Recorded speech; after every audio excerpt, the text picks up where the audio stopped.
Hi guys. काफ़ी unusual सी setting करी है मैंने and I hope I am audible properly and everything is on point. I got a little late and I've been getting a little late to record my podcast, but मेरा main मकसद ये है कि मैं करता रहूँ एंड स्किप ना करूँ और मिस ना करूँ. एंड आई थिंक ये स्पेक्स काफ़ी डिस्ट्रैक्टिंग लग रहे हैं. अब कैसा लग रहा है? ये भी ठीक ही है. हाँ, स्पेक्स को मैं उतार देता हूँ. सो मैंने अभी लिवरपूल का मैच ख़त्म किया देखना. Liverpool versus Bournemouth and Liverpool won 3-0. I genuinely feel we could have scored more goals, 5-6, I think so. And but we had a clean sheet, which means 3-0. Not a single goal was conceded by the home team, which is Liverpool. जो लोग मुझे थोड़ा बहुत सुनते हैं यहाँ पर, जानते हैं हल्का फुल्का, वो जानते हैं ये बात मेरे बारे में कि मैं लिवरपूल का सपोर्टर हूँ. और मैं बहुत ही ज़्यादा ग्रैटिट्यूड और खुशी की स्पेस में हूँ एंड बहुत ऊपर वाले का आशीर्वाद है. बहुत सुकून में हूँ और इस सुकून के साथ में कभी कभार मैं ओवरवेलमिंग महसूस करता हूँ, क्योंकि बहुत सारी चीज़ें दिन में करने की कोशिश करता हूँ एंड मैक्सिमम चीज़ें जो मैं करना चाहता हूँ मैं ख़त्म कर देता हूँ करके. एंड इसलिए कभी कभार मैं ओवरवेल्म महसूस करता हूँ, क्योंकि मुझे नेचुरली कुछ नहीं करना पसंद है. And I love just sitting and being and not doing anything. Lately मैंने बात जानी है कि कर्म भूमि क्यों कहा जाता है इस जीवन को या इस सोसाइटी को, इस धरती को, क्योंकि ये कर्म भूमि है एंड इसको रणभूमि भी कहा जाता है. दैट्स लाइक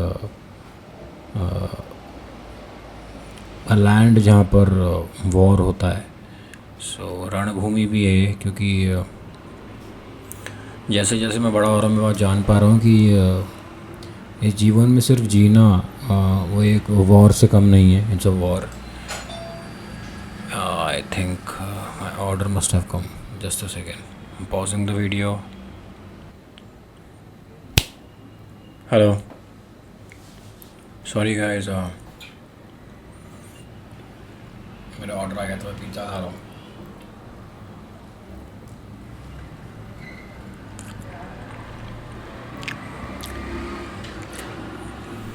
मैं बहुत दिनों से क्लीन खा रहा हूँ,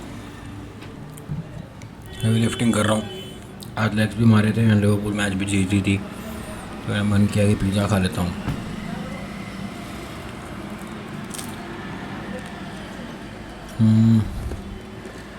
जैसे मैं favourite pizza.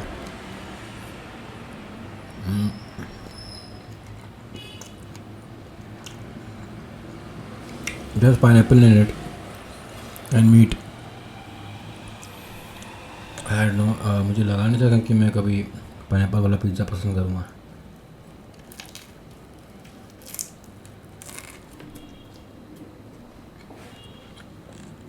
But here we are anyway. So apologies आप मुझे खाते हुए सुन पा रहे होगे.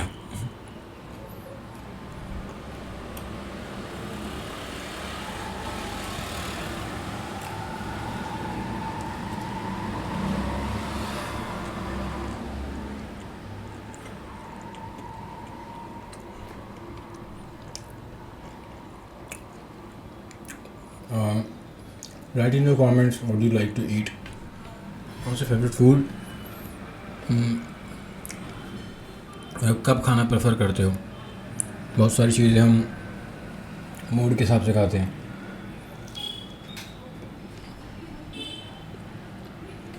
यादें, इमोशन सब जुड़ा होता है इन चीज़ों से. कोई फलाना इंसान अपने मम्मी के हाथ का मीट खाना पसंद करता होगा, कोई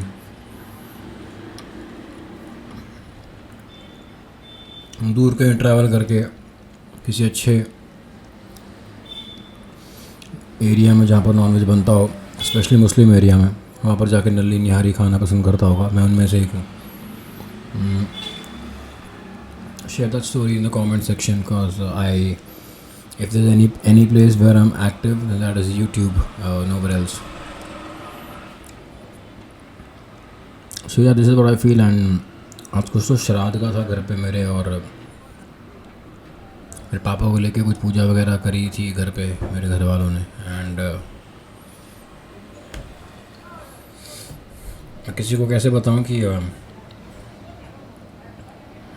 मेरे पापा के जाने के बाद मुझे सब कुछ जो भी मैं करता हूँ, मेरे पापा हमेशा मेरे बैक ऑफ द माइंड होते हैं. इनफैक्ट अगर मैं ज़िंदगी में कुछ करना भी चाहता हूँ मेरे सेकंड स्पेल में, वो सब कुछ उसका मेन जो सोर्स है वो मेरे पापा है. मोटिवेशन, डिटर्मिनेशन और इंस्पिरेशन की जो सोर्स है वो मेरे पापा हैं. अगर मैं कुछ करूँगा तो वो मेरे पापा के लिए होगा, उनके लिए लेगेसी होगी. मेरे पापा बहुत ही अमेजिंग और अच्छे इंसान थे, अनबिलीवेबल, अनकन्वेंशनली अमेजिंग.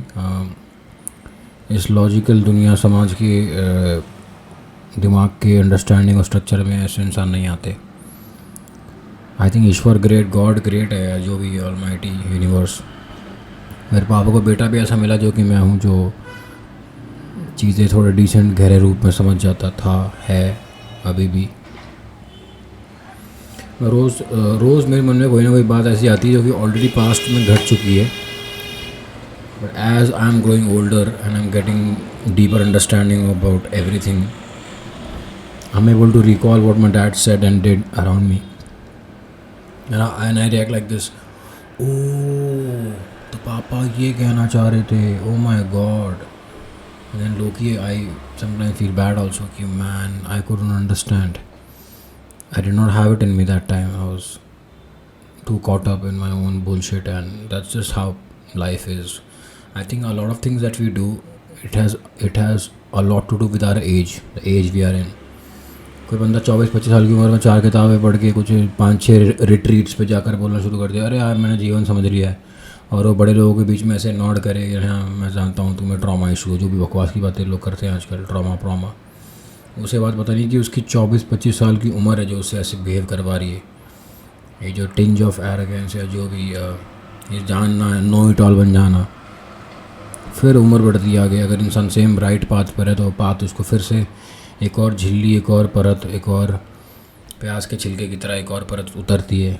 फिर उसकी आंखें खुलती है, अरे भाई मैं तो डिलूशनल था, ऑल दिस वाइल लोगों को पाठ पढ़ा रहा था और अपने आप को समझ रहा था, आई हैव अराइव्ड, आई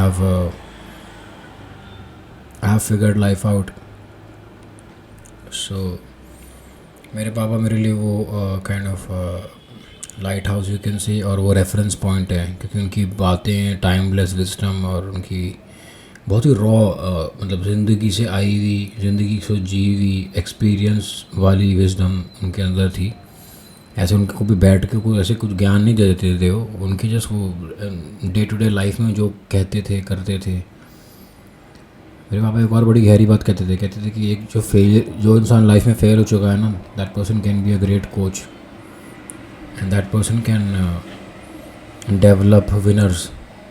ये बात तब मेरे को समझ में नहीं आती थी. और मेरे पापा कि बहुत सारे अरमान सपने थे जो कभी उनके हिसाब से पूरे नहीं हो पाए. उनके क्या मतलब, मुझे भी दिखता था क्योंकि वो काफ़ी वोकल थे, उनके बारे में बात करते थे. मेरे पापा को मेरे करीब आने की बड़ी चाह बढ़ गई थी as I was growing older. Like 14-15 से शुरू हो गया था मेरे पापा का बॉन्ड मेरी तरफ बढ़ाने की कोशिश करना. और उससे पहले मेरे पापा लाइफ में कभी बिजी रहते थे, तो कभी बच्चों के साथ इतने खेले कूदे नहीं, बच्चे भी, मतलब मैं और मेरी बहनें स्पेशली मैं, तो मैं तब अपनी मम्मी के करीब आ गया. तो जब मेरे पापा बड़े होकर ये बॉन्ड डेवलप करने की कोशिश कर रहे थे, तब नेचुरली मैं मम्मी के सामने ज़्यादा ईज़ महसूस करता था. बट देन इवेंचुअली एक बहुत ही यूनिक बॉन्ड मेरे और मेरे पापा के बीच में बना. एंड मेरी मम्मी साहब एक बात कह रहा था कि जब मेरे पापा इस दुनिया से गए ना, तो मेरे लिए सब कुछ ख़त्म हो गया इन अ वे, क्योंकि मैंने खुद के बारे में जाना कि मैं भी कैसा हूँ. मेरे पापा के जाने के बाद में लोग मुझे कहते हैं मैं हार्डेस्ट वर्कर हूँ, like nobody can go beyond. If I want to do something then nobody can touch me, and if I don't want to do something then again nobody can make me do anything. So मुझे खुद के बारे में बात मालूम पड़ी मेरे पापा के जाने के बाद में कि मुझे कुछ भी ज़िंदगी में करना था, कुछ भी जो मीनिंगफुल किया है मैंने, अगर बेंच प्रेस का रिकॉर्ड तोड़ा, स्क्वाट का रिकॉर्ड तोड़ा, बहुत ही अच्छी बॉडी बन गई, पर्सनालिटी अच्छी लग रही है, बाल लंबे कर लिए, बाल छोटे कर लिए, दाढ़ी बढ़ा ली, नया शो कर लिया, एक और शो कर लिया, मेरा पर डे बढ़ गया, अब बड़ा चेक आ गया, और पैसे कमा लिए, गाड़ी ले ली, जो भी मैंने ज़िंदगी में as a youth, as a young man किया है, मुझे मालूम पड़ता है, पीछे उड़ के देखता हूँ तो उसकी सोर्स सिर्फ एक ही थी, उसकी इंस्पिरेशन और मोटिवेशन सिर्फ एक ही थी कि मैं अपने पापा को अपडेट दूँ और उनको बताऊँ। और कहीं ना कहीं मैं चाहता था कि मैं पापा को प्राउड महसूस कराता रहूँ। और मेरे पापा मेरा प्रचार करते थे, अपने हिसाब से करते थे, ऑर्गेनिकली, उनका नेचर था।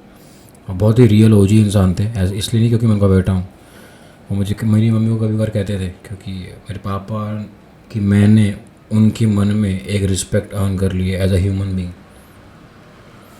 एंड मेरे लिए सबसे बड़ी चीज़ वही है ज़िंदगी में, इसलिए मैं बहुत कंटेंट और बहुत सेटिस्फाइड हूँ। बट हमारा जो लेसर सेल्फ है, सामाजिक इंसान, वो तो कभी ना कोई बहाने ढूंढ ही लेता है रिग्रेट या फिर किसी बात का दुख बनाने का। But as a human being overall मैं बहुत कंटेंट हूँ। And I only live for my father and I still till date, even right now my life is, I'm giving my all, and I'm damn sure, not damn sure, I'm telling you all, whoever is watching me and not you not watching me, you will see me very soon doing what I love to do and I've always loved to do. And to be very honest, a lot of people talk about my craft and acting. To be very honest, I have always loved one thing, and that is to understand the correct path of living. And one thing that have always inspired me is to find harmony and to live in harmony with life, to not do anything abrupt, to not be the reason of chaos and nuisance in this society, in this world. जिस तरह पेड़ कितने ज़्यादा rhythm में जीता है, मतलब पेड़ कैसा सृष्टि के लिए बना है, सृष्टि के सिंक में है, कनेक्टेड है, मैं उससे उस बात के बारे में कहना चाह रहा हूँ करेक्टली। वो मुझे इंस्पायर करता है। एंड करियर में अच्छा करना एक समझ थी एक टाइम पर कि ज़रूरी है लाइफ में, वो है, फिर और समझ बढ़ी, फिर ऐसा लगा कि अरे करियर में तो बहुत बड़ा आडंबर है, इसमें तो जीवन का जवाब नहीं मिल रहे, सवाल बहुत है मन में। फिर घूम फिर के आए वापस, तो अब फिर वो अंडरस्टैंडिंग विजडम आती है कि ओके, कि एक समाज में जो इंसान पैदा हुआ है उसको एक बैलेंस स्ट्राइक करना ज़रूरी है। And sorry for the noise in the background. And that is why whatever we do career, हमको जिस भी स्पेयर में हम जहाँ पर भी जाते हैं, किसी भी एरिया में हम जाते हैं, लोगों से मिलते हैं, दोस्तों के बीच में, मम्मी पापा फैमिली के बीच में, हमको हर स्पेयर में अपना बेस्ट देना है। ये हमारा धर्म है एज ह्यूमन बींग। उस धर्म के ऊपर एक अगर सरफेस लेवल पर आ जाओ तो फिर हम अपने रोल को जान सकते हैं, हमारा रोल क्या है। कोई बेटा बना है, कोई भाई है, कोई किसी ने एक्टर बन गया है, कोई दिखने में किसी ने सर्टन वे है, कोई जिम जाता है, लिफ्टिंग करता है, ये सारे उनको ड्यूटीज़ उनको मिली हैं। एंड देन उन ड्यूटीज़ की जब मालूम पड़ता है हम एक दो चीज़ों में काफ़ी अच्छे हैं, वो हमारे गिफ्ट्स हैं। एंड ये सब गिफ्ट्स का मीनिंग ये होता था कि हम दुनिया के साथ शेयर कर सकें और दुनिया को दे सकें। गिफ्ट का मीनिंग ये नहीं कि हमें मिला तुमने ले लिया, गिफ्ट तुम्हारे में था, अब तुम्हें देना है वो, क्योंकि that's the nature of life and that's the flow of life. उस पर बैठना नहीं है, that is a crime, that's a slander. ऐसा मुझे लगता है with utmost humility and love. So तो मैंने मम्मी को यही बोला कि यार मेरे को तो मुझे ये बात क्लियर हो चुकी है कि मैं सिर्फ पापा के लिए ही रहा हूँ, पापा के लिए जीता आया हूँ। मैं बाय नेचर काफ़ी खुश और हैप्पी टाइप इंसान हूँ। And I choose to do light and fun things. And but अगर मैं अपने आप को झोंक रहा हूँ वापस, I want to step in, I want to be in the forefront and I want to give my all in my life and strike a balance. And वो अगेन मेरे पापा के लिए है। बुद्धिज़्म कहता है कि पूरी लाइफ, ज़िंदगी, इटर्निटी, एग्जिस्टेंस एक ही है। एंड उसके छोटे छोटे से काइंड ऑफ वेव्स की तरह लाइफ फॉर्म्स क्रिएट होती हैं। एंड बट जब वो फॉर्म जब डिज़ोल्व होती है तो वो वापस से उस ओशन में चली जाती है, वन लाइफ।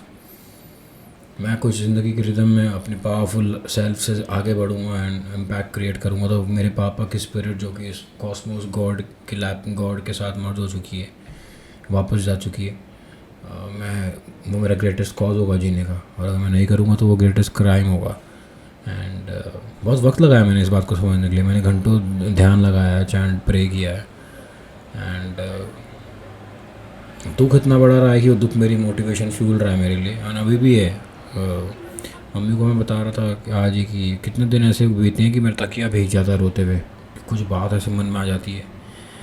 एक मैं समझा नहीं सकता एक्चुअली ये फीलिंग, इतनी गहरी बात है। एंड थोड़ा छोटा सा पॉडकास्ट है क्योंकि अभी मुझे खाना भी खाना है एंड दो चार चीज़ें करनी है। And it's a 34th podcast guys, love you all, thank you so much for being there, and it has been a amazing beautiful journey, and I'll be editing this by tonight itself. So see you guys, and I'll catch up within 2-3 days with something new and fresh. Lots of love. See you all soon. Bye.